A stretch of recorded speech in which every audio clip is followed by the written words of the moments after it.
If you step on Iowa's campus, you may notice a popular shirt worn by student athletes. On the front says Kinnick for the Heisman Trophy winner and football stadium. Field hockey head coach Tracy Grisbaum decided to make a different shirt to commemorate a woman, a pioneer who granted much needed change at a school on the forefront of a revolution.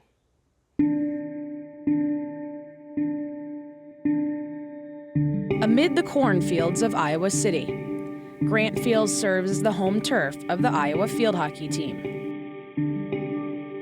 In 1986, the Hawkeyes won a national title, becoming the only women's team to do so in school history. But before the glory, the foundation for this team and this stadium was built by Dr. Christine Grant. I'm really interested in using sport as a tool to help youngsters learn about themselves and learn everything that sport can teach them. It teaches you so much about life. And if you can love sport and survive what it throws at you, you'll survive anything and you'll be a success.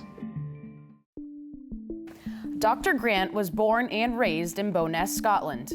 A successful field hockey player and coach, Grant arrived in Iowa City in 1969 as a graduate student, where the scope of the athletic program was eye-opening. You know, I'd never seen anything in my life that was like that at the collegiate level. But then when I turned to see what was available for our young women, I discovered it was only club sports, and they were actually paying out of their pocket to play those club sports. And so I asked, why did the men get all these wonderful opportunities and we don't have the comparable opportunities for our young women? And I was told by many people, women are not interested in sport. Well, I didn't buy that. I could never buy that. In 1973, 1 year after the Title IX legislation was passed, Grant was hired as Iowa's women's athletic director, when 12 women's club sports were elevated to intercollegiate status. We had almost no money, but we had a lot of excited young women, and we played primarily in the state of Iowa, so we could drive. And most often we drove, played, and drove home because we didn't have money for overnight accommodations. We had one set of uniforms, not one for every team, one set of uniforms. I don't think they really realized what a revolution they were in, but they were in the start of a huge revolution. We changed the attitude of this nation. That to me was phenomenal.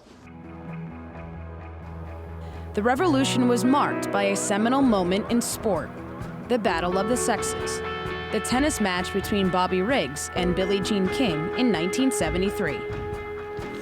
She beat him, and beat him decisively. And it changed the thinking of a lot of people in this society as to what should be the role of women. And was it okay for a woman to beat a man? I mean, it wasn't okay then, but it became okay.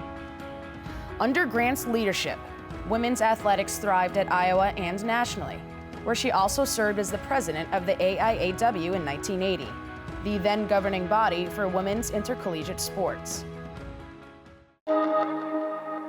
However, as the 1980s dawned, change was in the air. The 80s was just a bad decade. We lost the AIW.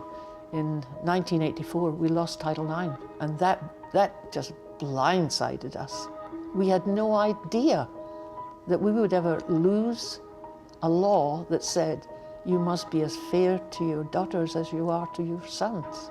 I mean, how could a nation not support that? I kind of withdrew from the national scene after that and decided whether I ought to stay in athletics. But obviously I decided to stay.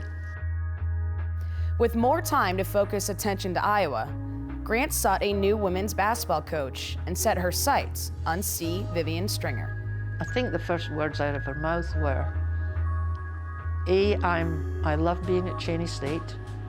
B, I have no intention of moving. And 3, if I moved, it certainly would not be to Iowa. Stringer eventually visited Iowa, and Grant showed her the newly built Carver Hawkeye Arena, which was the first building in the nation designed for equal access for both men and women athletes. I told her she would have full scholarships, that she would have a very good recruiting budget, that the university was very committed to equal opportunity and to diversity. And about a week later, she accepted. I mean, that's the best recruiting job I have ever done in my entire life.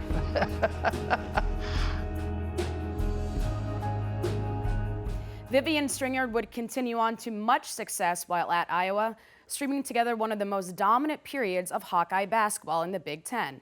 We'll learn about that and other milestones next week on part 2 of the Christine Grant feature.